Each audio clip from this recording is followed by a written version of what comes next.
Power can be defined by the influence that an individual or a group of people has over others, and it can sway others to act as they wish in order for them to achieve their objectives. Government is an administrative body that acts as the highest power in a state.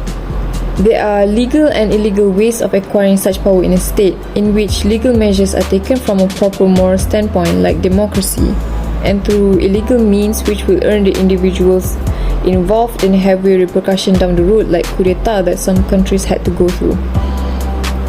Although the ways of obtaining the powers are different, in its entirety, power is what influences others, and with it, the people or citizens in particular will have to obey to and work on their account. Power can be relied on so many things, like the gratitude of the people or the fear that the people possess for the authority. But how does the government obtain its power exactly? There are several ways and means of obtaining its power that will be elucidated in this presentation. One of the methods in order for the government to obtain power is through parliament in democracy system, which is the most desirable ways throughout the global to gain power. In democracy, the people have the reins of power and can exercise it either directly or through elected officials. Individuals have the right to take part in decision-making processes that will change their daily lives and society as a whole function.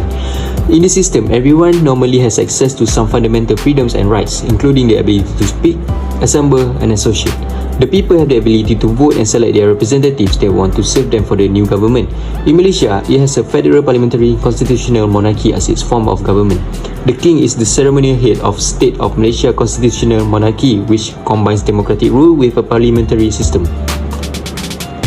The Prime Minister is the head of a government in a parliamentary system and is also the leader of the political party or coalition that holds the majority of seats in the Dewan Rakyat, which is the lower house of parliament. The Prime Minister is in charge of creating the government and carrying out executive duties.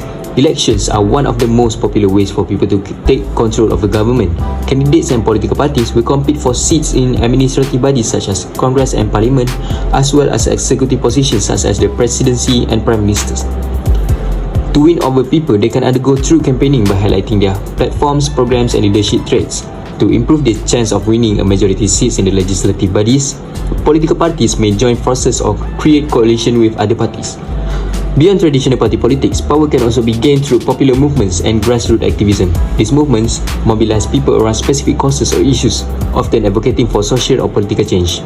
Through protest, demonstration, and grassroots organizing, this movement can influence public opinion, shape political discourse, and even affect electoral outcomes. Other than that, power can occasionally also be acquired through appointments or succession. For instance, in a monarchy with a constitution, authority may be passed down through heredity or the established line of succession.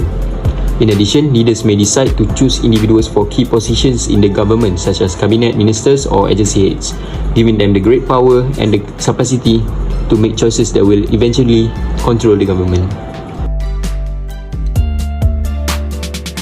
One of the ways a government can obtain power is by building an organization or alliance carried out with foreign countries in diplomatic terms. The objective of building an organization or alliance with foreign country is to gaining trust of the people to facilitate the administrative process. When people trust is gained, the government plan will go smoothly and the power will be guaranteed to any party or body that join. The example of organization that has been made is Association of Southeast Asian and European Union (EU). ASEAN only focusing on Southeast Asia, meanwhile EU only focusing on Europe. The next way a government can obtain power is through a coup. A coup, or also known as coup d'état, is where a group of people, usually the military in a country, with the same mindset and goals, work together in order to overthrow their government. Some of the reasons why coup d'état happens in a country is that the people or those who are in the government ranks were not treated equally or fairly, unlike the rest of their colleagues. This in return unite the people who were treated in such a manner in order to overthrow their current government and become a far better and well-managed government. An example of a country that has faced coup d'état in the past is Myanmar and Thailand.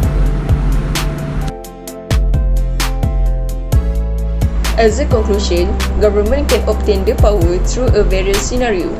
All those power can obtain either by using the democratic way through the election to the diplomatic relations with other country or use the military power as a tool. All those things happen in every country in the world and it shows very result to the people's right on choosing their country leader.